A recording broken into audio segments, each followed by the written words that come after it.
ओम श्री साई राम। साई प्रेम वाणी के हमारे आज के प्रसारण में आप सबका हार्दिक स्वागत है। आज हम आप सबके लिए लेकर आए हैं सुमधुर कार्यक्रमों की मनमोहक श्रृंखला।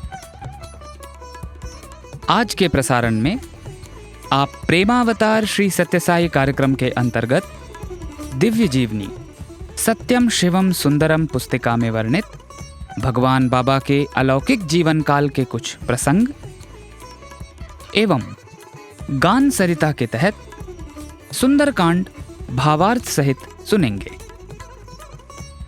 हम दिव्यानुभव के अंतर्गत एक वार्ता के साथ ही साथ अवतार वाणी के अंतर्गत श्री भगवान द्वारा दिए गए दिव्य संदेश का एक भाग भी सुनेंगे। तो चलिए कार्यक्रम का शुभारंभ करते हैं।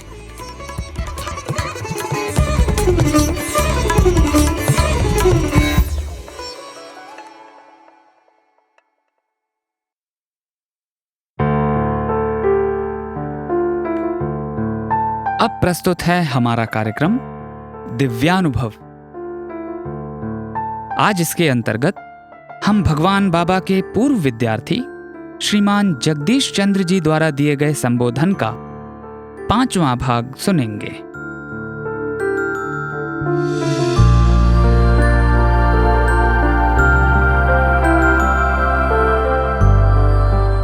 हमारे और ईश्वर के मध्य की दूरी कितनी है? एक गुरु और भक्त की दूरी कितनी है?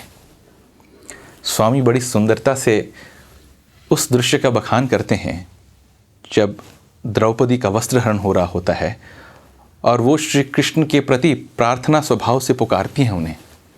कहती हैं, हे वृंदावनवासी, हे मथुरावासी, हे गोपिका हृदयवासी। परंतु जब तक वो ये नहीं कहती हे हृदयवासी, तब तक वो वहाँ पर प्रकट नहीं होते। सरल तौर पे स्वामी ये समझाना चाह रहे थे कि मानव और ईश्वर की दूरी इतने तक ही है कि वो ये जान सके कि ईश्वर उनके हृदयवासी हैं। और जब हम उस तन्मयता से, जब हम उस ज्ञान के साथ उन्हें पुकारते हैं कि वो मेरे हृदय के ही वासी हैं, उनका उत्तर उसी क्षण मिलता है, उसी समय मिलता है। इस संदर्भ में एक बहुत ही सुंदर अनुभव था कोडाईकनाल का सन 2007।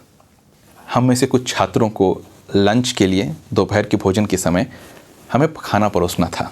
तो स्वामी उस डाइनिंग हॉल में थे और हम 6-7 छात्र तैयारी कर रहे थे, थाली लगा रहे थे सभी के लिए। तो उस दिन एक बहुत ही वरिष्ठ भक्त आए हुए थे और स्वामी ये चाहते थे कि हम अच्छा सत्कार करें, उनका अच्छी तरह देखभाल करें, अच्छे से खाना परोसें सभी को।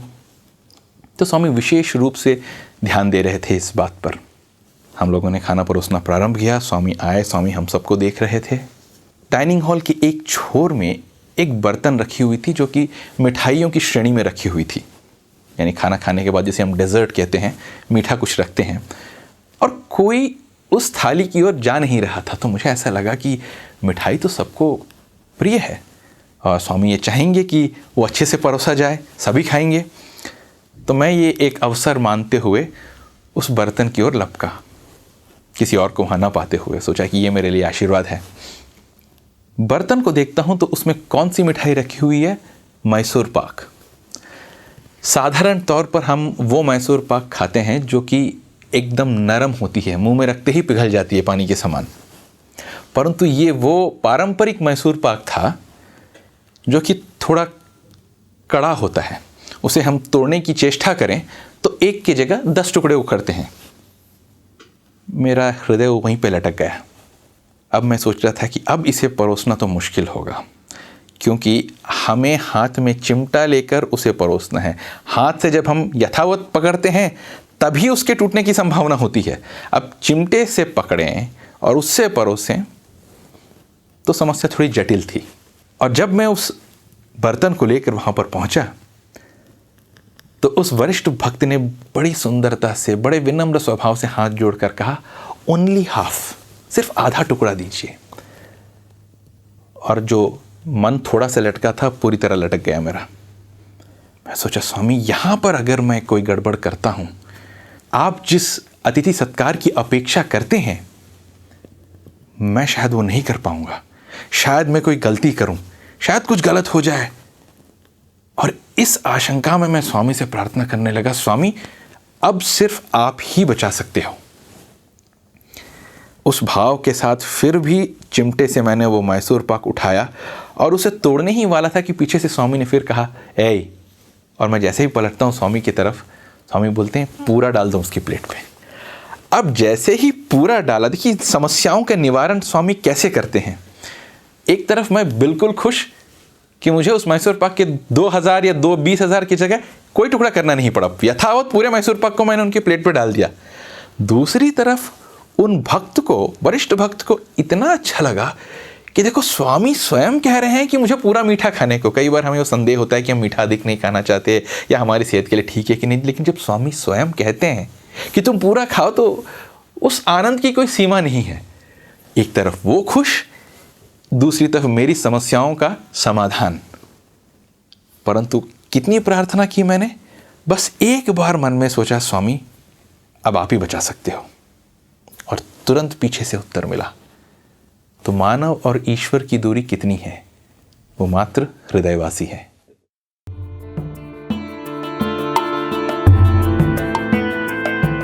अभी आप सुन रहे थे हमारा कार्यक्रम दिव्यानुभव।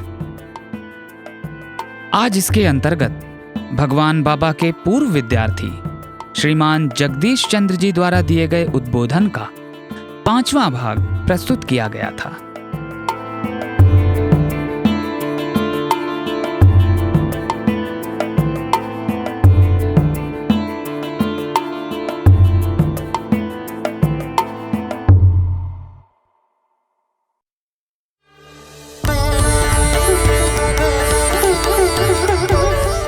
अब प्रस्तुत है हमारा कार्यक्रम प्रेमावतार श्री सत्य साई।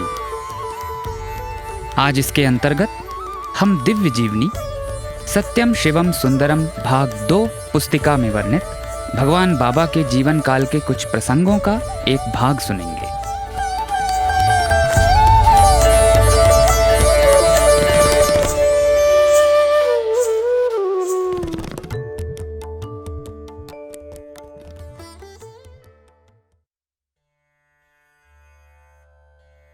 बाबा की बाल्यावस्था में उनकी दैवीय शक्ति के ऐसे अनेकों अद्भुत और चमत्कारी अनुभव अनेकों लोगों को हुए, किंतु अभी तक उन्होंने स्वयं के विषय में स्पष्ट घोषणा नहीं की थी।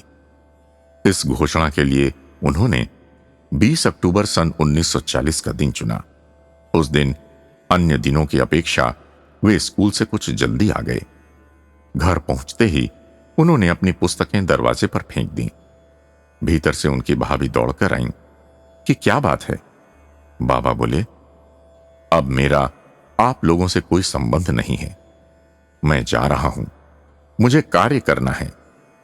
और दरवाजे से ही यह कहते हुए सड़क की ओर लौट पड़े कि मेरे भक्त मुझे गुहार रहे हैं, मेरा काम जिसके लिए मैं आया हूं अभी ज्यों का त्यों पड़ा है, अब मैं उसे प्रारंभ करने जा रहा हूं।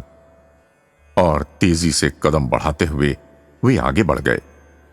पड़ोस के पंडित नारायण शास्त्री उन्हें मनाने उनके पीछे दौड़े, लेकिन शास्त्री जी बाबा से डरते थे, क्योंकि एक दिन शास्त्री जी जब संस्कृत के एक क्लिष्ट श्लोक की व्याख्या कर रहे थे तो बाबा ने उनकी व्याख्या के दोष को शुद्ध किया था। हिम्मत करके जब शास्त्री जी बाबा को घर से पलायन करने पर प्रताड़ित करने उनके सामने पहुंचे तो बाबा के मुख के चारों ओर एक दिव्य प्रभा मंडल देखकर स्तंभित रह गए। किंतु उनके सुसंस्कारों ने उन्हें तत्काल सजग कर दिया और शास्त्री जी ने बाबा के चरण स्पर्श कर लिए।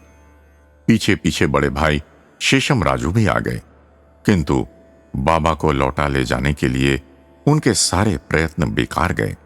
बाबा ने स्पष्ट घोषणा की, माया हट गई है, अब मेरा आपसे कोई संबंध नहीं है, मैं साई बाबा हूं।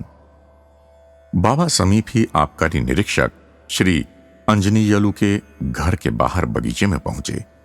यह स्थान काफी खुला और विस्तृत था। वहां वे एक वृक्ष के नीचे बैठ गए। उर्वाकुंडा के लोग इस समाचार को सुनकर वहां पहुंचने लगे। काफी भीड़ जमा हो गई। तभी बाबा ने भजन प्रारंभ किया, जो शीघ्र ही सबकी जिह्वा पर महामंत्र सा व्याप्त हो गया और उसका ऐसा प्रभाव हुआ कि सैकड़ों हजारों लोगों के जीवन परिवर्तित हो गए, स्वभाव बदल गए, विचार बदल गए और नीचे की ओर गिर रहे लोग ऊपर की ओर उठने लगे। ये वही उपदेश था जो श्री कृष्ण ने अर्जुन को गीता का पूर्ण ज्ञान देने के पश्चात अंत में दिया था कि तू सारे धर्मों को छोड़कर मेरी आनंद शरण में आ जा, मैं तुझे समस्त पापों से मुक्त कर दूंगा। बाबा ने शरणागति और आनंद भक्ति का यही उपदेश दिया। मानस भजरे गुरु चरणम, दुस्तर भव सागर तरनम। माता पिता ने सुना तो बड़े चिंतित हुए। जैसे तैसे वे बाबा को इस अनुनय विनय और आश्वासन के साथ पुटपर्ती लिवाकर लाए कि आप हमारी आंखों से दूर न रहें, पुटपर्ती में ही निवास करें। हम आपके लिए किसी प्रकार बाधक नहीं होंगे। आप अपने कार्य में संलग्न रहें, भक्तों को अनुग्रहित करते रहें। अब पुटपर्ती में हर दिन बृहस्पतिवार की तरह बाबा की पूजा आरती का दिन हो गया। कोई केवल उत्सुकतावश तो कोई सच्ची जिज्ञासा से, कोई श्रद्धा से दर्शन मात्र को, तो कोई कष्ट निवारण की आशा या मनोकामना की पूर्ति के लिए आने लगा। बाबा का अधिकांश समय गांव के ब्राह्मण कर्णम के यहां बीतने लगा। वहीं वृद्ध सुबम्मा आने वाले तीर्थयात्रियों की प्रेम भाव के साथ सेवा करने लगी। बाबा बहुत से भक्तजनों की इच्छा पूर्ण करने लगे। किसी को शिरडी स्थित द्वारका माई के दर्शन करवा देते, किसी के आंतरिक गुणों का उपचार करते, किसी की पीड़ा मिटा देते, तो किसी को कष्टों और संकटों से मुक्त करवा देते। संध्या के समय भक्तों को साथ लेकर चित्रावती नदी के तीर पर पहुंच जाते और नदी की रेती हाथ में लेकर चित्र मूर्ति, मिष्ठान, फल आदि की सृष्टि करके भक्तों में वितरित कर देते। कभी पास की पहाड़ी के ऊपर चढ़ जाते और भक्तगण नीचे से उनकी ओर निहारते तो उन्हें अपने इष्ट देवों शिव नारायण, कुमार स्वामी तथा अन्य विभिन्न देवों के दर्शन होते। उस पहाड़ी पर इमली के पेड़ के पत्ते तोड़ते और उन्हें भक्तों में बांटते, तो वे लोग इमली के पत्तों के स्थान पर सेब, आम, अंजीर, केले, अंगूर आदि नाना प्रकार के ताजा फल पाते, जो उस गांव में तो क्या आसपास के क्षेत्र में भी नहीं मिल सकते थे। बाबा आध्यात्मिक मार्ग के साधकों के सामने आए अवरोधों को दूर करते और उनका मार्गदर्शन करते। एक बार पुटपर्ती में एक साधु आया। उसने मौन और निर्वस्त्र रहने के 2 व्रत लिए हुए थे। बाबा की निगाह से भला क्या छिप सकता था। बाबा ने उसे एक तौलिया दिया और समझाया, समाज में रहकर आध्यात्मिक साधना करने में वाणी और वस्त्र किसी प्रकार बाधक नहीं होते हैं। अतएव क्यों अपने अनुयायियों पर बोझ डालते हो? और यदि इसी प्रकार रहना है तो फिर किसी जंगल में जाकर साधना करो। मैं तुम्हें वहीं भोजन और सुरक्षा प्रदान करूंगा। बाबा ने 16 वर्ष की आयु में उस वयोवृद्ध मौन व्रतधारी योगी को उपदेश दिया। लोगों की समझ में आया कि बाबा ने भटकते लोगों को सन्मार्ग पर लाने और उन्हें बचाने के लिए ही अवतार लिया है। एक भक्त अधिक कर्ज में फंस गया। जब इस झंझट से मुक्ति का कोई उद्यम दिखाई नहीं पड़ा तो उसने बर्मा या मलाया जाने की सोची। मद्रास बंदरगाह पर पहुंचा और जल यात्रा के लिए टिकट खरीदने के लिए जेब में हाथ डाला तो बटुआ नहीं था। होटल में लौटा तो देखा कि मेज पर एक पत्र रखा है। खोलकर पढ़ा तो हैरान हो गया। बाबा ने आदेश दिया था कि उसी क्षण घर लौट जाए। पलायनवादी मनोवृत्ति के लिए धिक्कारा था। यह आश्वासन दिया था कि जब बाबा उसके साथ हैं तो उसे किसी प्रकार का भय क्यों। वो बेचारा घर लौट गया और सोचने लगा कि वो तो सबसे छुपकर भागा था। बाबा ने उसके मद्रास का पता कैसे पाया? आज वो व्यक्ति अपने बच्चों के साथ ससम्मान और आनंदपूर्वक रह रहा है। दिन प्रतिदिन ये तथ्य प्रकट होता चला गया कि साईं बाबा ने अवतार ले लिया है और शिरडी जाने वाले सहस्रों भक्त पुट्टपर्ती आने लगे। वे उन्हें हैदराबाद, बेंगलोर, मद्रास, त्रिचनापल्ली, उदुमलपेट आदि स्थानों पर ले जाते। राजा और जमींदार, रैयत और बाबू वर्ग, डॉक्टर और वकील, सभी वर्गों के लोगों का आना बढ़ता गया और इतना बढ़ गया कि सुबम्मा का मकान, उसमें बढ़ाई गई व्यवस्था, उसके बाद अन्य भक्तगणों द्वारा बाबा के लिए बनवाया गया छोटा मंदिर और फिर उसमें बढ़ाई गई व्यवस्था भी अपर्याप्त होती चली गई। बाबा 21 वर्ष के हो गए थे। उनके बड़े भाई शेषमराजू, जो तेलुगु भाषा के अध्यापक थे, अभी तक अपने छोटे भाई के रहस्य और महिमा को समझ सकने में असमर्थ थे। वे बाबा पर शुद्ध भ्रातृभाव और विस्मय तथा व्यग्रता के साथ ये देखते थे कि पुट्टपर्ती के छोटे से गांव में प्रायः मोटर कारों की कतारें लग जाती हैं और उनके अनुज को दूर बड़े नगरों में ले जाती हैं। उन्हें इस बात का भय था कि कहीं यश और सम्मान का आकर्षण उनके भाई को नीचे न गिरा दे। इसलिए उन्होंने बाबा को एक पत्र लिखकर समाज में व्याप्त बुराइयों तथा यश और सम्मान के आकर्षण में फंसकर विनाश की संभावनाओं की ओर अपनी ओर से सचेत किया। बाबा ने अपने भाई को उस पत्र का जो उत्तर दिनांक 25 मई सन 1947 को दिया, वो आज भी मेरे पास है। ये वो आलेख है जिसमें बाबा की महानता उजागर होती है। यद्यपि वो पत्र उन्होंने अपने भाई को लिखा था, किंतु वो उनके समस्त भक्तों को संबोधित था। प्रियवर, आपने जो पत्र भिजवाया था वो मुझे प्राप्त हुआ। पत्र से प्रकट हुआ कि आपके हृदय में मेरे प्रति भक्ति और प्रेम की हिलोरें उठ रही हैं, किंतु साथ ही उसमें संदेह, भय और चिंता की धाराएं भी प्रवाहित हैं।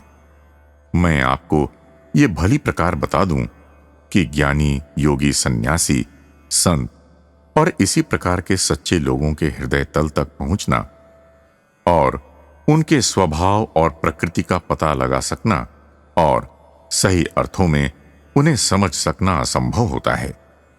प्रत्येक व्यक्ति की अपनी अलग अलग मानसिक स्थिति, दृष्टिकोण, विचार शक्ति और विशेषताएं होती हैं और उनके अनुसार वो बोलता, सोचता, विचारता और निर्णय करता है। लेकिन हमें अपने सद्मार्ग पर बुद्धि, विवेक और संकल्प पर किसी भी प्रकार की लोकप्रियता, स्तुति या निंदा से प्रभावित हुए बिना अडिग अविचलित रहना है। कहावत है कि जिन वृक्षों पर फल लगते हैं उन पर ही पत्थर फेंके जाते हैं। भले और बुरे ही आपस में निंदा और उपहास के लिए उकसाते हैं। इस संसार का यही स्वभाव है। आश्चर्य तो तब होना चाहिए जब ऐसा नहीं होता है। लोगों पर दया आती है, न तो उन्हें सत्य का ज्ञान है, न ही सत्यान्वेषण के लिए यथार्थ जिज्ञासा और धैर्य है। हो भी कहां से, जब वे स्वार्थ, मोह, क्रोध, छल प्रपंच में अंधे हुए न देख सकने में समर्थ हैं और न समझ सकने में। इसलिए जितनी और जैसी गहराई में वे हैं, वैसा ही लिखते और बोलते हैं। यदि उन्हें सत्य का ज्ञान होता तो वे ऐसा नहीं करते। इसलिए किसी के द्वारा की गई आलोचना, निंदा आदि की ओर हमें तनिक भी ध्यान नहीं देना चाहिए और न ही चिंता करनी चाहिए, जैसे कि चिंता आपको हो गई है। सत्य की निश्चित रूप से एक दिन विजय होगी। असत्य अधिक समय तक टिक नहीं सकता।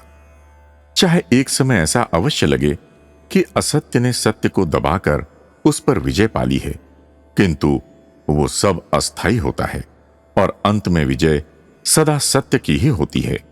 सद्पुरुष न तो लोगों से सेवा वंदना, यश और प्रशंसा पाकर फूलते हैं और न ही निंदा और आक्षेपों को सुनकर दुखी होकर संकुचित होते हैं।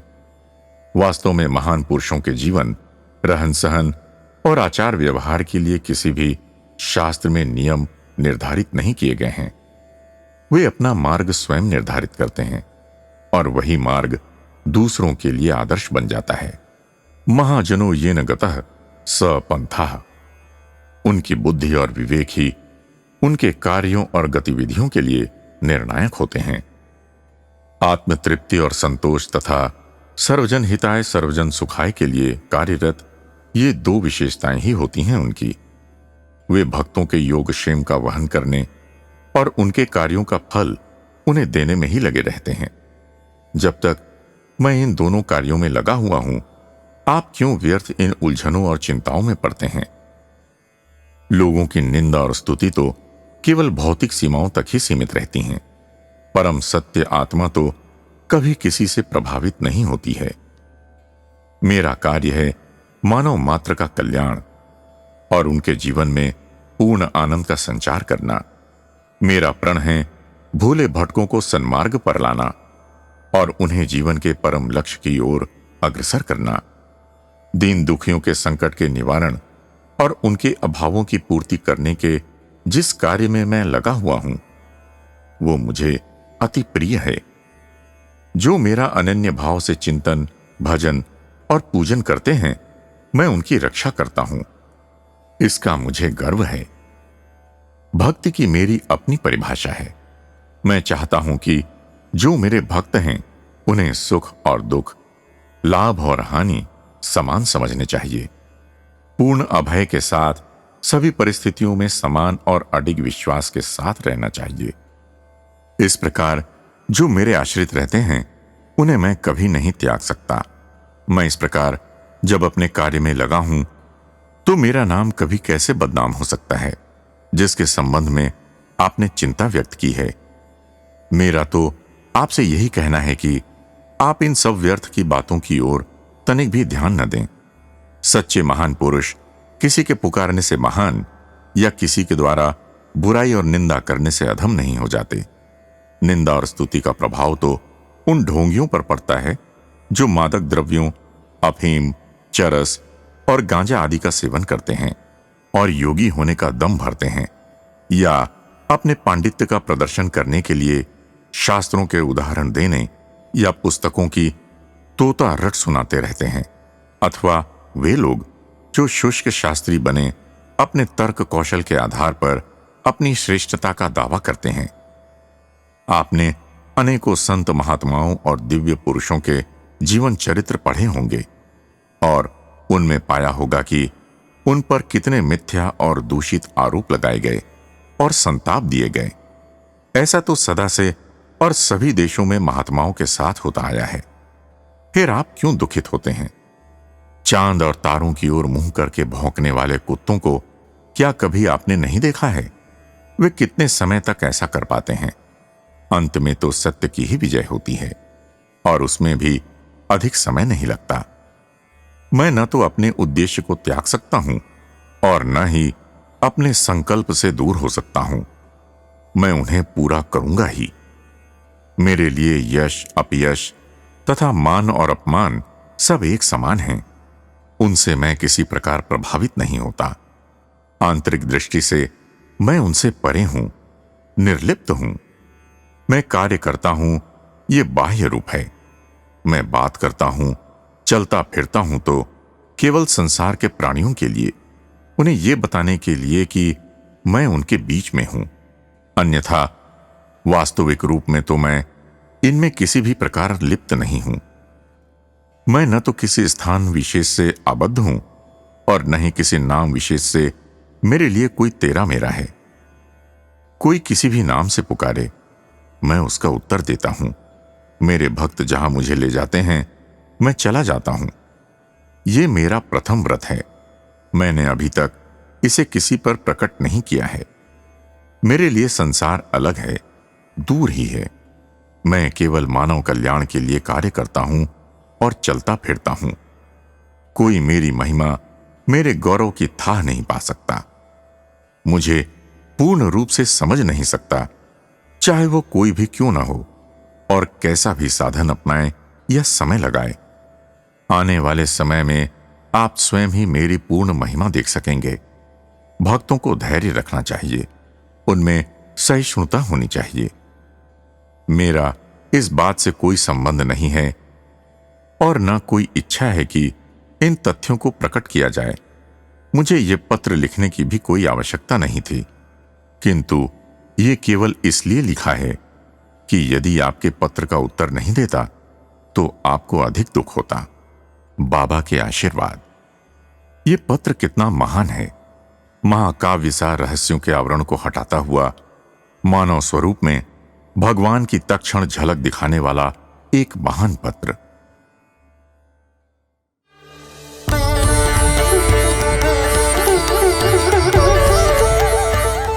अभी आप सुन रहे थे हमारा कार्यक्रम प्रेमावतार श्री सत्य साई। आज दिव्य जीवनी सत्यम शिवम सुंदरम भाग 2 पुस्तिका में वर्णित भगवान बाबा के जीवन काल के अलौकिक प्रसंगों का एक भाग प्रस्तुत किया गया था।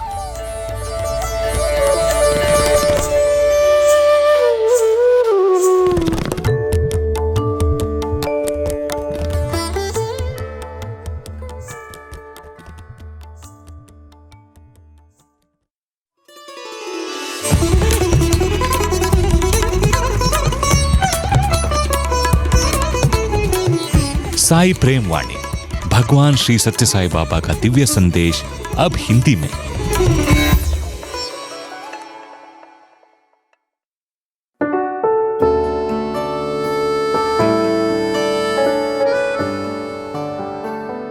अब प्रस्तुत है गान सरिता के अंतर्गत सुंदरकांड। इसे गोस्वामी तुलसीदास जी द्वारा रचित श्री रामचरितमानस से लिया गया है। संगीतमय रूप से इसे भगवान बाबा के संगीत महाविद्यालय संकाय के छात्रों ने सजाया है। ये सीडी के रूप में भी उपलब्ध है। पेश है इसका 6वां भाग।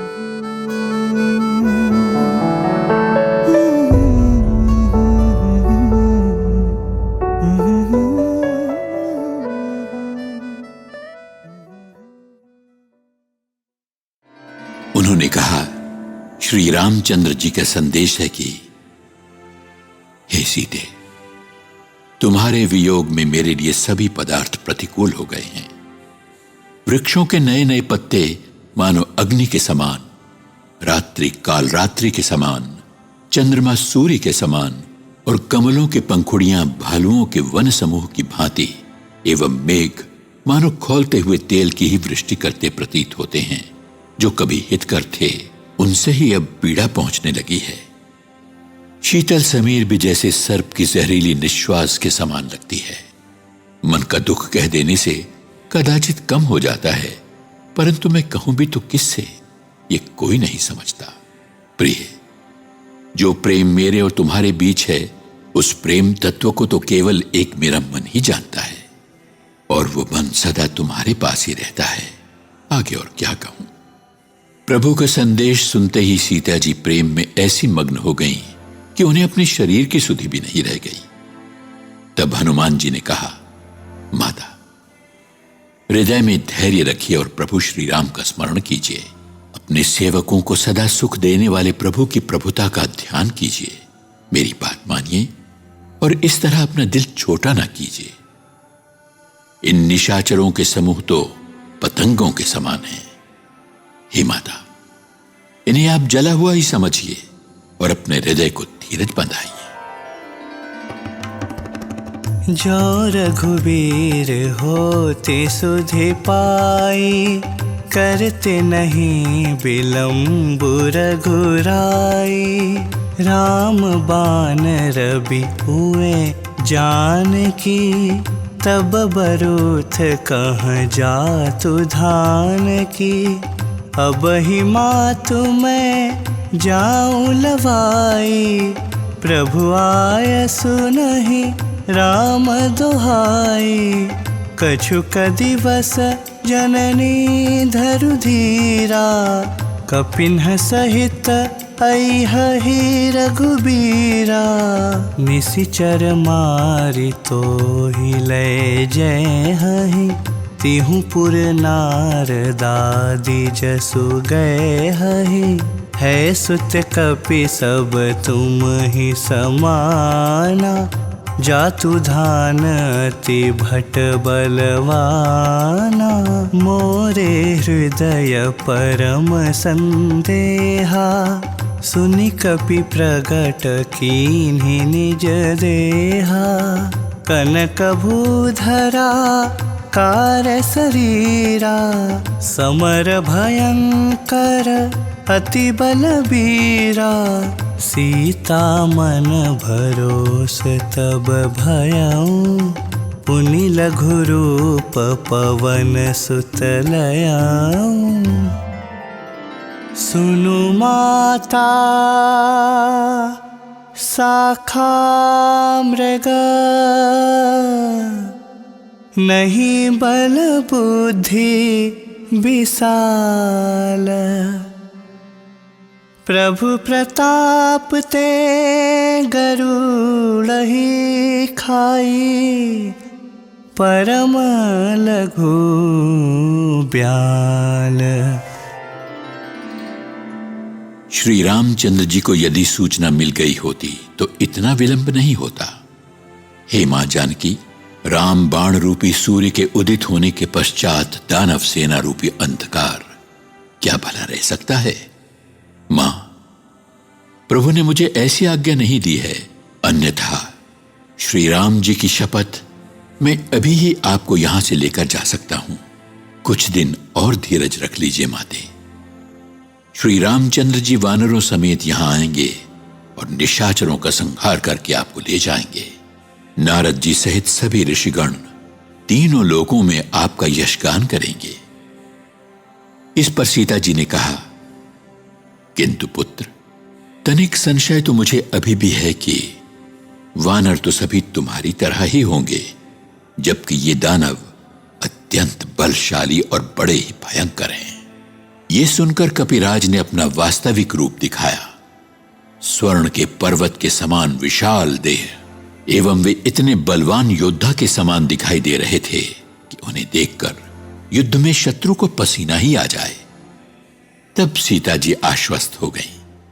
हनुमान जी ने पुनः छोटा रूप धारण कर लिया। हे माता, सुनिए, हम वृक्ष की शाखाओं पर मृग समान विचरण करने वालों में बल बुद्धि इत्यादि अधिक नहीं होती, किंतु प्रभु की कृपा हो तो एक छोटा सा सर्प गरुड़ समान विशाल किसी पक्षी को भी खा जाए।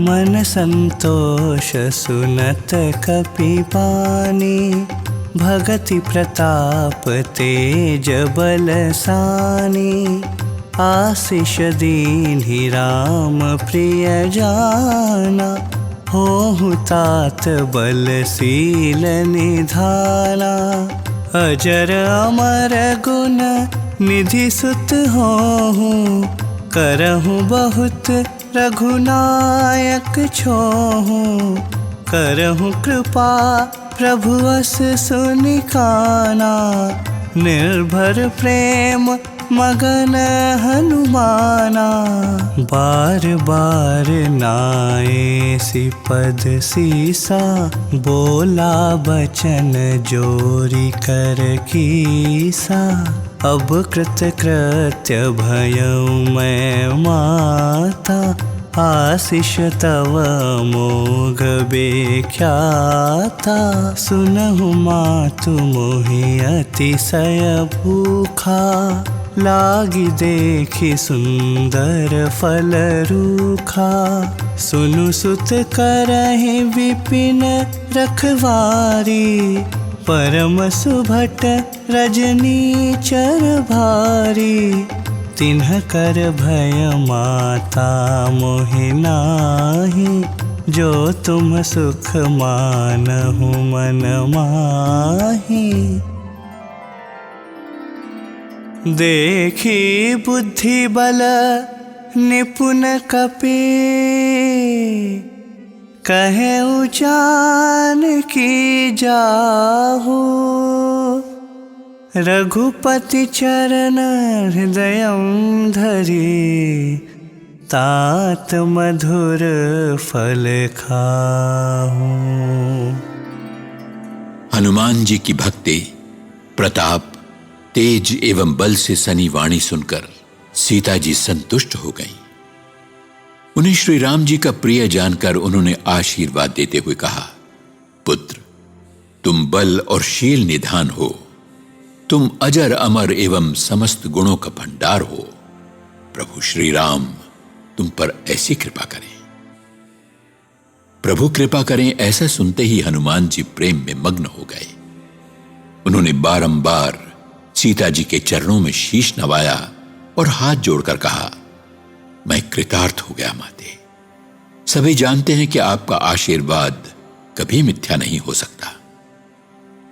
और सुनिए मां, इन वृक्षों में लगे मधुर फलों को देखकर मुझे बड़ी भूख लगाई है।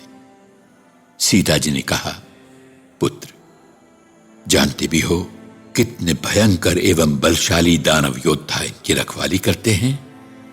इस पर हनुमान जी ने कहा, मां, उनका तो मुझे कोई भय नहीं है, यदि आप आज्ञा भर दे दें।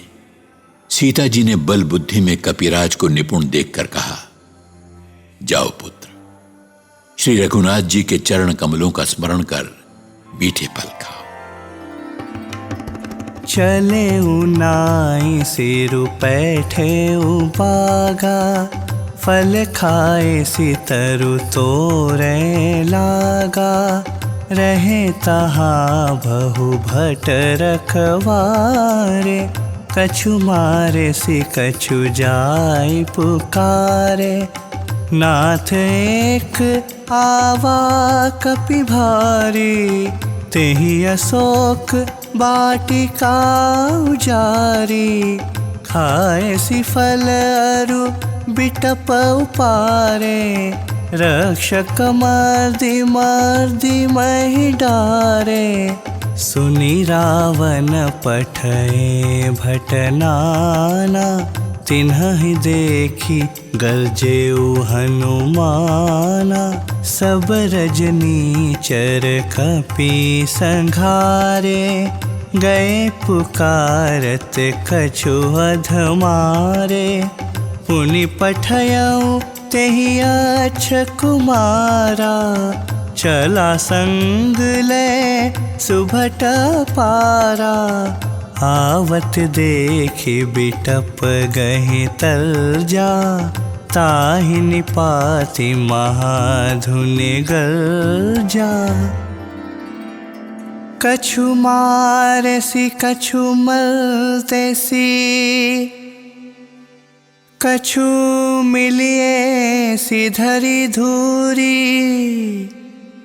कछु पुनि जाय पुकारे, प्रभु मरकट बल भूरी।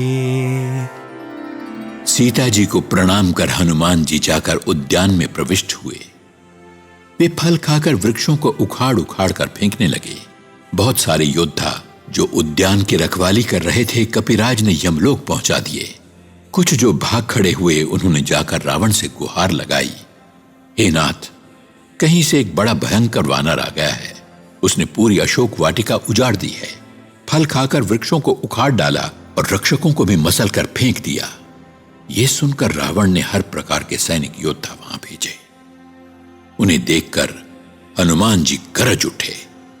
कपिराज ने उन सभी राक्षसों का वध कर दिया जो अधमरे रह गए थे। चिल्लाते हुए वहां से भाग खड़े हुए। तब रावण ने पुनः इस बार अपने पुत्र अक्षय कुमार को भेजा। वो अपने साथ असंख्य श्रेष्ठ योद्धाओं को लेकर वहां गया। उसे आते देख हनुमान जी ने एक वृक्ष हाथ में लेकर ललकारा और उसका वध करने के पश्चात अत्यंत तीव्र गर्जना की। दानवों की उस सेना में कपि ने कुछ को मारा और कुछ को उन्होंने मसल डाला, कुछ को तो पकड़कर धूल में मिला दिया। बाकी जो बच गए उन्होंने पुनः जाकर गुहार लगाई और कहा, हे नाथ, वो भयानक वानर तो बहुत ही बलवान है। सुनि सुत बधलंकेसर साना, पठेसि मेघनाद बलवाना, मारसि जनि सुत बांधे सुताहि, देखिया कपिह कहाँ कर आहे। चला इंद्रजित अतुलित जोधा, बंधु निधन सुनि उपजा क्रोधा। कपि देखा दारुण भट आवा, कट कटाई गर्जारु धावा। अति विशाल तरु एक उपारा, बिरथ कीन्ह लंकेश कुमारा। रहे महाभट ताके संगा, गहि गहि कपि मर्दई निज अंगा। तिन्हि निपाति ताहि सन बाजा, भिरे जुगल मानहु गजराजा। मुठिका मारी चढ़ा तरु जाई, ताहि क्षण मूर्छाई। उठी बहोरी किन्हीं सी बहुमाया, जीति न जाए प्रभंजन जाया। ब्रह्मास्त्र तेहि साधा, कपि मन कीन्ह विचार। जो न ब्रह्म सर मानऊ, महिमा मिटई अपार। अपने पुत्र की मृत्यु का समाचार सुनकर रावण आग बबूला हो उठा। उसने अपने महाबलवान पुत्र मेघनाद को भेजते हुए उससे कहा, पुत्र, तुम उस वानर का वध मत करना, बल्कि तुम उसे बांधकर यहां लाओ, देखें तो आखिर वो आया कहां से है। मेघनाद, जिसने इंद्र को भी पराजित किया था, वो योद्धा जिसकी तुलना भी नहीं की जा सकती, चल पड़ा। अपने भाई की मृत्यु का समाचार सुन वो बहुत ही क्रोधित हो उठा। हनुमान जी ने एक और पराक्रमी योद्धा को आते देख कटकटाकर गर्जना की और दौड़ पड़े। उन्होंने एक बहुत ही बड़ा वृक्ष उखाड़ा और लंकापति के पुत्र पर प्रहार कर उसे विरथ कर दिया। उसके साथ जो अन्य योद्धा थे, हनुमान जी पकड़ पकड़ कर उन्हें अपने शरीर के अंगों से मसलने लगे। उनको मारकर वे फिर मेघनाद से भिड़ गए। उन्हें देख ऐसा प्रतीत होता था जैसे दो हाथी आपस में लड़ रहे हों। उन्होंने मेघनाद को एक ऐसा घूंसा मारा जिससे उसे क्षण भर तो मूर्छा ही आ गई और वे जाकर एक वृक्ष पर चढ़ गए। पुनः उठकर मेघनाद ने बहुत माया करने की चेष्टा की, किंतु वो पवन पुत्र का बाल भी बांका नहीं कर पाया। अंत में हारकर वो ब्रह्मास्त्र का प्रयोग करने लगा। ये देखकर कपिश्रेष्ठ ने सोचा, यदि मैंने ब्रह्मास्त्र को विफल कर दिया तो इसकी महिमा मिट जाएगी। ब्रह्मबान कपि कहूँ तेहि मारा, परतिहु बार कटकु संघारा। तेहि देखा कपि मूर्छित भयऊ, नाग पास बांधे सिले गयऊ। जासु नाम जपि सुनहु भवानी, भवबंधन काटहि नर ज्ञानी। तासु दूत की बंध तरुआवा, प्रभु कारज लगी कपि बंधावा। कपि बंधन सुनी निश्चर धाये, कौतुक लागी सभा सब आए। 10 मुख सभा दिखी कपि जाई, कहीं न जाई कछु अति प्रभुताई। कर जोरे सुर दिशि पविनीता, भ्रुकटि बिलोकत सकल सभीता। देखी प्रताप ना कपि मन शंका, जिमियहि गण महु गरुड़ संका।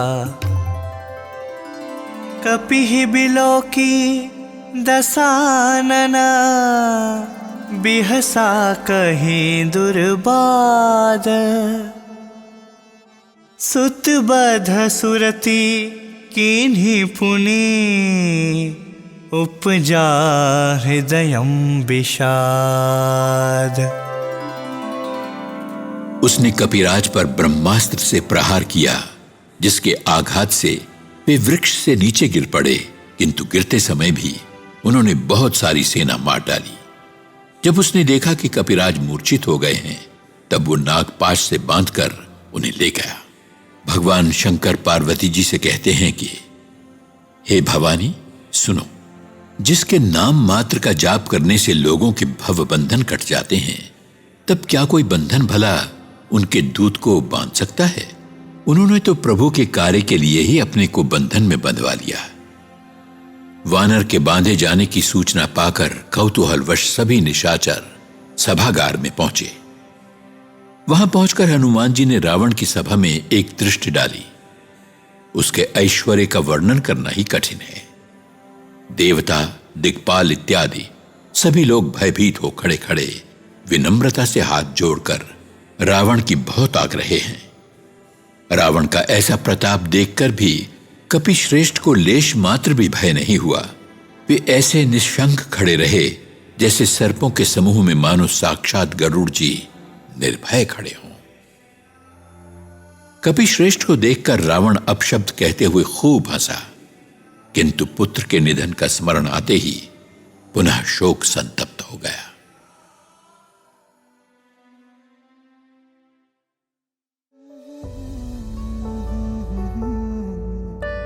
अभी आप सुन रहे थे गान सरिता।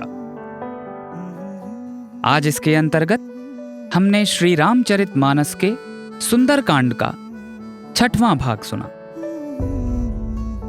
इसे स्वामी के म्यूजिक कॉलेज के विद्यार्थियों ने ससंगीत प्रस्तुत किया था।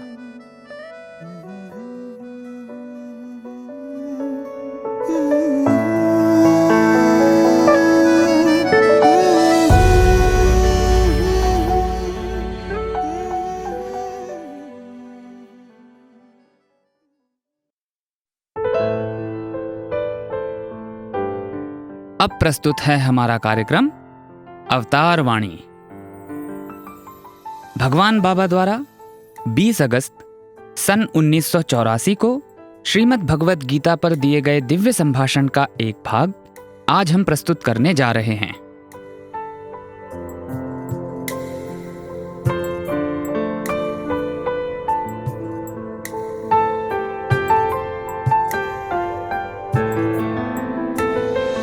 ప్రేమ స్వరూపులారా, లేకపోతే యుద్ధం చేయడానికి వెళ్ళిన వాడు యుద్ధమే చేస్తారు కానీ ఇంకే విధమైన పనులు చేయడానికి వీలు లేదు. అయితే అడిగిన వాడు ఎవడు? అతనే ధృతరాష్ట్రుడు. ఇతనే ధృతం రాష్ట్రం, ఇది ధృతరాష్ట్రము అని.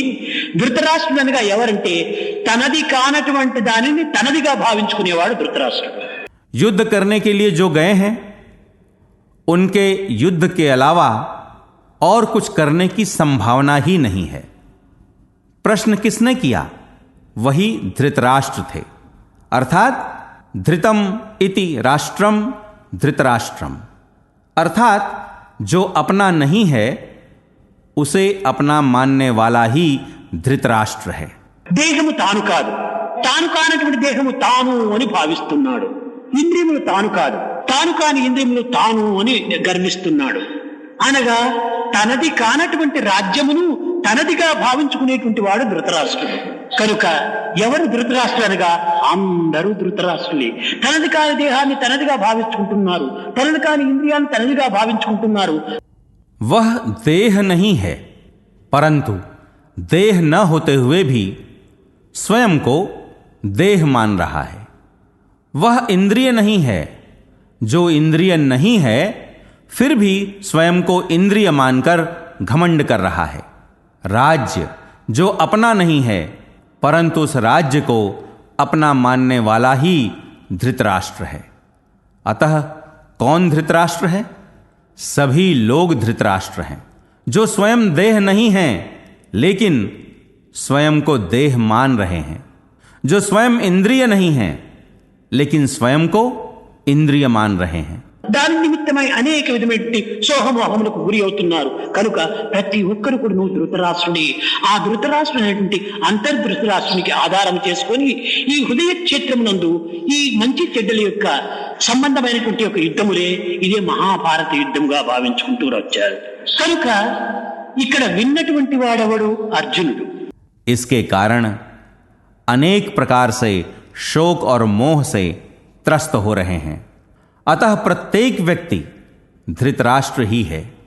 इस प्रकार आंतरिक धृतराष्ट्र को आधार बनाकर हृदय क्षेत्र में अच्छाई और बुराई के मध्य होने वाले युद्ध को ही महाभारत माना गया है। यहां सुनने वाला कौन है? वह अर्जुन है। పాండవుల్లో ఇంతమంది ఉంటున్నారు, గొప్ప గొప్పవారు. మహాధర్మమూర్తి అనేటువంటి ధర్మజుడే ఉంటున్నాడు. ధర్మజుడికి ఎందుకు ఇంత పవిత్రమైనటువంటి గీతను బోధించి ఉండకూడదు? అతనికి సర్వబలములు కూడా ఉంటున్నాయి. పూరి భుజబలము, బుద్ధిబలము, గతబలము ఉండేటువంటి వాడు చూస్తామంటే భీముడు ఉన్నాడు కదా, భీముడికి కూడా ఎందుకు బోధించకుండకూడదు? అయితే అర్జునికి మాత్రమే ఎందుకు బోధించాలి? पांडवों में एक एक अत्यंत महान है। धर्म की साकार मूर्ति साक्षात युधिष्ठिर हैं। युधिष्ठिर को इतनी पवित्र गीता का उपदेश क्यों नहीं दिया गया? उनके पास अनेक शक्तियां थीं। भुजबल, बुद्धिबल और गदा का बल देखा जाए तो भीम है, उन्हें भी उपदेश दिया जा सकता था। तो फिर केवल अर्जुन को ही क्यों उपदेश दिया गया? దీనిని కూడా మనం గీతలో మొట్టమొదట కొంచెం గుర్తించాలి. ధర్మజుడు మంచివాడే, ధర్మమూర్తియే. అయితే అతనికి పూర్వతాపము లేదు, పశ్చాత్తాపముంది. అనగా ముందు జరగబోయేటువంటి దాని గురించి తాను ఏమాత్రం కూడాను విచారించడు. జరిగిన తరువాత అయ్యో ఈ విధంగా జరిగిపోయింది అని విచారిస్తాడు. ఇంకా భీమునకు భుజబలముంది, గదబలముంది, కండబలం ఉంటుండాలి, కానీ బుద్ధి బలం లేదు. తనకేమైనా కోపం వచ్చినా పెద్ద వృక్షాన్ని కూడా వేర్ల వరకు పెరిగి ఇందరితోనే పోట్లాడటానికి సిద్ధమవుతాడు. కానీ బుద్ధి బలము తక్కువ. गीता के संदर्भ में हमें इसे जरा समझना चाहिए। युधिष्ठिर सज्जन ही हैं, धर्म की साकार मूर्ति हैं, परंतु उन्हें पूर्वताप नहीं है, केवल पश्चात्ताप है। अर्थात होने वाले के बारे में वह कदापि चिंतित नहीं होते हैं। केवल बाद में ही हाय ऐसे हो गया करके चिंतित होते हैं। इसके बाद भीम है। भीम के पास भुजबल है, गदा बल है, बाहुबल है, परंतु बुद्धिबल नहीं है। यदि उन्हें क्रोध आता है तो तुरंत किसी बड़े से पेड़ को जड़ से उखाड़कर लड़ने के लिए तैयार हो जाते हैं, परंतु बुद्धिबल कम है। అర్జునుడికి ఏ బలం ఉంటుండాలంటే పూర్వతాపమే ఉంటుండాలి. అర్జునుడు చెప్పాడు యుద్ధములకు పూర్వమే, కృష్ణ ఇంతమంది బంధువులందరినీ మిత్రులందరినీ చంపి ఈ రక్తపు కూడు భుజించుట కంటే నేను బిచ్చమెత్తడానికైనా వెళ్తాను, నేను యుద్ధం చేయనన్నాడు. ముందుగానే పూర్వతాపమే తాను అనుభవించాడు. अर्जुन को देखा जाए तो उन्हें पूर्वताप ही है। इसीलिए अर्जुन ने युद्ध से पहले ही श्री कृष्ण से कहा, हे कृष्ण, इतने बंधुओं, इतने मित्रों को मारकर उनके खून से सने भोजन खाने के बदले मैं भीख मांगकर गुजारा करूंगा, युद्ध नहीं करूंगा। उन्होंने पहले ही पूर्वताप का अनुभव प्राप्त किया। ధర్మరాజు అట్ట చేయలేదు. యుద్ధం అంతా అయిన తర్వాత విశ్రాంతిగా ఇంటిలో కూర్చొని అయ్యో నా బంధువులందరూ పోయిరే, నా వారందరూ వెళ్ళిరే, ఇంక నేను ఇలాంటి రాజ్యం ఏలి ప్రయోజనం ఏమిటి అని అప్పుడు విచారిస్తూ వచ్చాడు పాపం. కనుకని తమరు సేయంగవరియు కార్యమును గుర్చి మంచి చెడ్డలు చంకగా పొందుపరచి చేయుటప్పునుగా కట్టి చింతలేక వేగిరించనుతో నాది విషమయగును అన్నాడు. युधिष्ठिर ने ऐसा नहीं किया।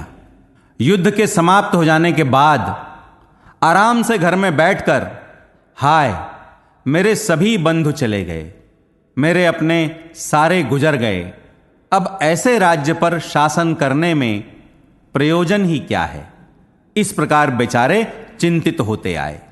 इसीलिए कहा गया, जिस कार्य से है निपटना भले बुरे का विचार कर करते हैं सदा निश्चिंत हो, होती सुधा विष शीघ्रता से। ఇది దశరథ మహారాజు యొక్క స్వభావం. తానేదో దేవాసుల యుద్ధమునందు తాను వారిని జయించుటకై రథమునెక్కి తన యొక్క మూడవ భార్య అయినటువంటి కైకను తీసుకుని వెళ్ళాడు. కైకేయి కేకేయి రాజు పుత్రి, అనగా కాశ్మీర్ దేశపు రాజు యొక్క పుత్రి. ఆమెకు అష్టశస్త్ర విద్యములు చాలా గొప్పగా తెలిసినటువంటిది. అసలు రాములకంతా కూడాను అష్టశస్త్ర విద్యలంతా నేర్పించింది కైకేయిని. కృష్ణావతారంలో సత్యభామ, రామావతారంలో కైకేయి ఈ అష్టశస్త్ర విద్యలో ఆరితేరినటువంటి వారు. महाराजा दशरथ का भी यही स्वभाव था। देवासुर संग्राम में भाग लेने के लिए रथ पर सवार होकर साथ में अपनी तीसरी पत्नी कैकेयी को लेकर गए। यह कैकेयी की राजपुत्री थीं, अर्थात कश्मीर के राजा की पुत्री थीं। इन्हें शस्त्रास्त्र विद्याओं की अच्छी जानकारी थी। कैकेयी ने ही श्री राम को शस्त्रास्त्र विद्याओं का प्रशिक्षण दिया था। कृष्णावतार के समय सत्यभामा और रामावतार के समय कैकेयी इन शस्त्रास्त्र विद्याओं में अत्यंत कुशल थीं। ఈ రథంలో ఈ కైకేయిని తీసుకెళ్ళినప్పుడు ఈ యుద్ధం చేస్తున్న సమయం లోపల ఆ యొక్క చక్రములకు ఒక శీల ఉంటుంటుంది, అది ఊడిపోయింది. పాపం అది ఊడిపోయిందంటే చక్రం క్రింద పడిపోతుంది. ఆ సమయంలో తన భర్తకి ఏమైనా కూడా అపజయం కలుగుతుందో ఏమోని తన వ్రేలిని ఆ యొక్క దీనిలో పెట్టి ఆ యుద్ధం లోపల కాపాడింది. ఈ విజయాన్ని సాధించిన తరువాత చూచాడు దశరథ మహారాజు, రక్తం కారిపోతుంటుండాలి కైకేయి చేయి నుంచి. कैकेयी को दशरथ जब रथ में ले गए और जब युद्ध हो रहा था तो रथ के पहिए का धुरा उखड़ गया। धुरा उखड़ गया तो पहिया नीचे गिर जाएगा। ऐसी स्थिति में अपने पति के पराजय की आशंका से कैकेयी ने धुरे के बदले अपनी उंगली को रखकर पति की रक्षा की।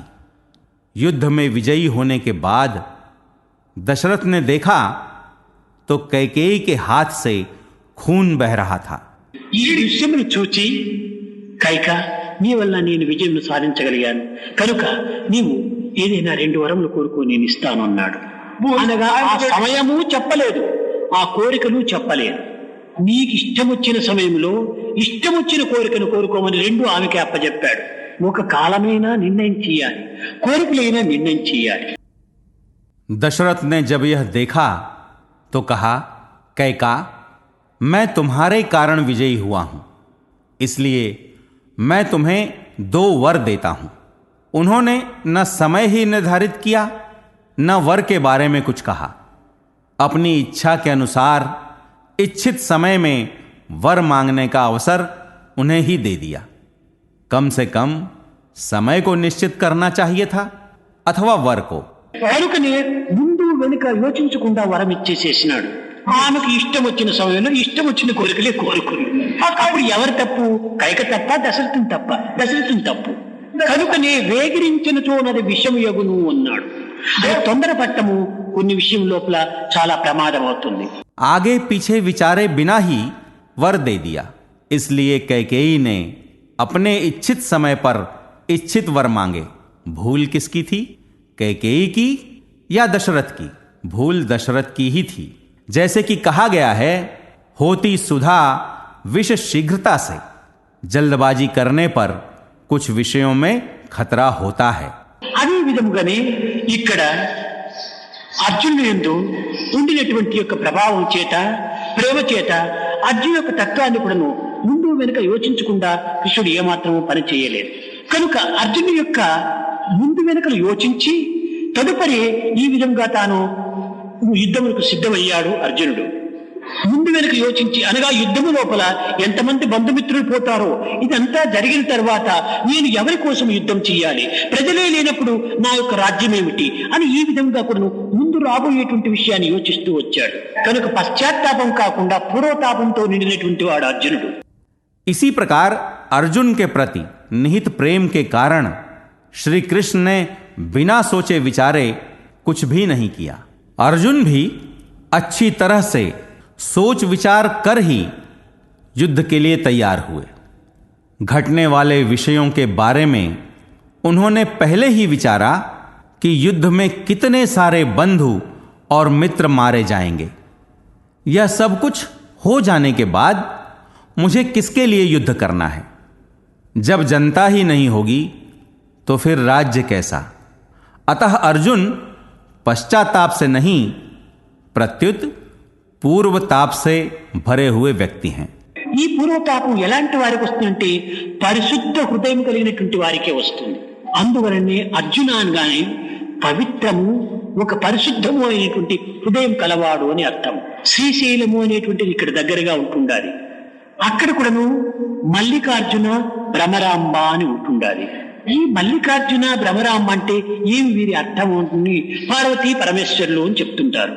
మల్లిక అర్జున అనగా మల్లి అంటే జాస్మిన్, ఒక మల్లె పువ్వు. जो लोग विशुद्ध हृदय वाले होंगे उन्हीं को यह पूर्वताप होता है। अतः पवित्र एवं विशुद्ध हृदय वाला ही अर्जुन शब्द के अर्थ हैं। श्रीशैलम यहां से बहुत निकट में ही है। वहां मल्लिकार्जुन और भ्रमरांबा हैं। मल्लिकार्जुन और भ्रमरांबा का अर्थ क्या है? लोग इन्हें पार्वती परमेश्वर कहते हैं। मल्ली का अर्थ जैस्मिन अर्थात चमेली है। ఎలాంటి జాస్మిన్, ఎలాంటి మల్లెపువ్వు అది? అర్జున తెల్లటి మల్లెపువ్వు. తెల్లటి మల్లెపువ్వు వంటి వాడు ఈ మల్లికార్జునుడు. అతనే ఈశ్వరుడు. భ్రమర అంబ, అంబ పార్వతి ఎవరుంటే భ్రమరము ఒక తుమ్మెదట. ఆ అంబ అయినటువంటి భ్రమరము తెల్లటి మల్లె లోపల చేరి ఆ మల్లె యొక్క మకరందాన్ని తీసుకుంటుందట. అందువల్లనే ఈ పార్వతమ్మకు మల్లికార్జున అనేటువంటి ఈశ్వరత్వంలో ప్రవేశించి ఆ యొక్క అంబ ఎటువంటి వారు? భ్రమరము. కాబట్టి భ్రమరాంబ పార్వతి అనగా భ్రమరంతో కూడినటువంటిది పార్వతి.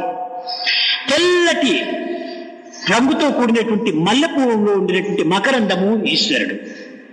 కనుక ఈ మల్లె పువ్వులో ఉండేటువంటి మకరందాన్ని కోలేటువంటిది కనుక అర్ధ రైట్ గా ఉంటుండాలి. ఆమెకు అర్ధ భాగం లోపల అధికారం ఉంటుండాలి. దీని అర్థమును పురస్కరించుకొని శ్రీశైలంలో మల్లికార్జున భ్రమరాంబ అని పేరు పెట్టారు. कैसी चमेली? अर्जुन के समान सफेद चमेली। यह मल्लिकार्जुन सफेद चमेली के समान है, वही शंकर हैं। भ्रमरांबा अर्थात पार्वती हैं। पार्वती कौन है? वह एक भंवरा है। यह भंवरा उस सफेद चमेली में प्रवेश कर उसके मधु को ग्रहण करता है। इस पार्वती ने मल्लिकार्जुन के ईश्वरत्व में प्रवेश किया। भ्रमरांबा पार्वती हैं। सफेद चमेली का मकरंद ही ईश्वर है। चमेली के मकरंद का आस्वादन करने के कारण उसे आधे भाग पर अधिकार है। इसी के आधार पर श्रीशैलम में पार्वती और परमेश्वर का नामकरण मल्लिकार्जुन और भ्रमरांबा के रूप में हुआ। अभी आप सुन रहे थे अवतार वाणी। आज आपने भगवान बाबा द्वारा सन 1984 में श्रीमद् भगवत गीता पर दिए गए दिव्य संभाषण का एक भाग सुना।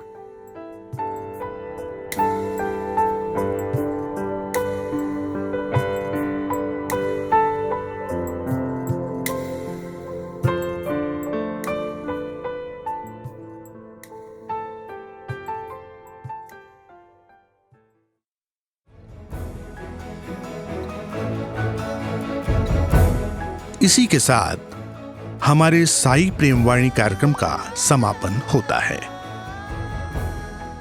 उम्मीद है हमारा आज का कार्यक्रम आपको पसंद आया होगा। अपने सुझावों को हम तक व्हाट्सएप द्वारा जरूर भेजें। हमारा व्हाट्सएप नंबर है 9393258258 93 93 258 258। हिंदी भाषा में हमारी ये सभी प्रस्तुतियां YouTube पर भी उपलब्ध हैं। इन्हें वहां देखने सुनने के लिए हमारे YouTube चैनल को सब्सक्राइब करें और कमेंट बॉक्स में अपने सुझाव देना ना भूलें।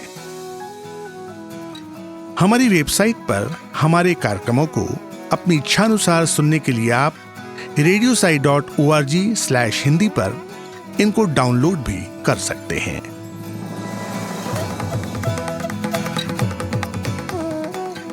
भगवान के चरणों में हमारी श्रद्धा और भक्ति दिन प्रतिदिन बढ़ती जाए, इस प्रार्थना के साथ हम साई प्रेम वाणी को विराम देते हैं। धन्यवाद। जय साई राम।